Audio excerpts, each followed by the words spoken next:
हरे कृष्णा, जय श्री राम। दोस्तों, एक शब्द आप हमेशा से सुनते आए हैं, वो शब्द है सनातन। आजकल तो ये कुछ ज़्यादा ही सुनने में आ रहा है। तो आज हम इसी टॉपिक पे बात करने वाले हैं कि सनातन का क्या अर्थ है, सनातन धर्म क्या है, भगवत गीता में इसका क्या उल्लेख दिया हुआ है और हिंदू शब्द कहाँ से आया है। तो दोस्तों, बहुत ही ज़्यादा इंटरेस्टिंग है।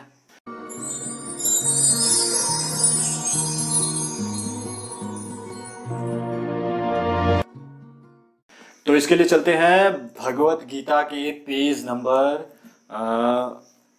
16 एंड 17 में। अगर आप ये दोनों पेज अच्छे से पढ़ लेते हैं तो आपको बहुत अच्छे से पता चल जाएगा कि सनातन क्या है। तो आप ज़रूर पढ़ लें। तो दोस्तों, सबसे पहले ये जान लेते हैं कि हिंदू शब्द कहाँ से आया।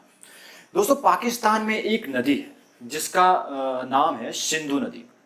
और उस नदी के आसपास जो सभ्यता विकसित हुई थी वो सिंधु घाटी की सभ्यता थी। और वो उस समय मतलब भारत में ही था, सब कुछ भारत में ही था और काफ़ी बड़ा था भारत देश अपना। तो जो मोहम्मदीज थे, जो मुसलमान थे, वो सिंधु नदी के इस पार रहने वाले लोगों को सिंधुस्तानी कहते थे।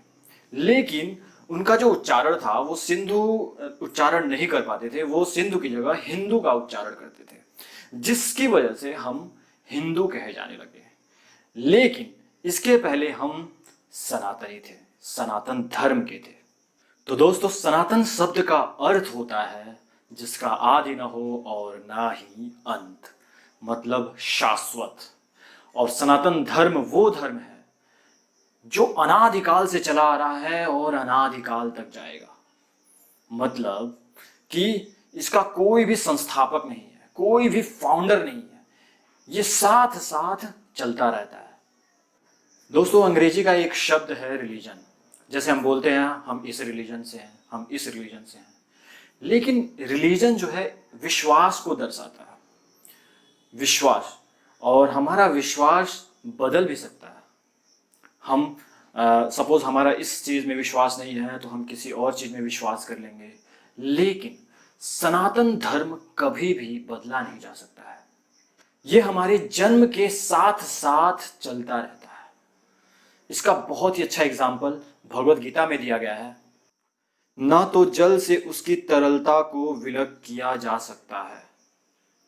मतलब हम पानी से उसकी लिक्विडिटी को अलग नहीं कर सकते हैं। अगर हम पानी के बारे में सोचेंगे तो डेफिनेटली हम सोचेंगे कि दैट इज लिक्विड, वो लिक्विड है।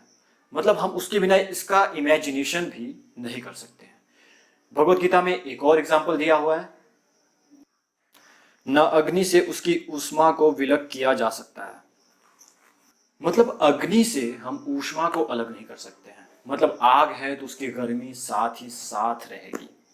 हम ऐसा इमेजिन भी नहीं कर सकते हैं कि गर्मी के बिना मतलब आग पॉसिबल है या आग के बिना गर्मी पॉसिबल है।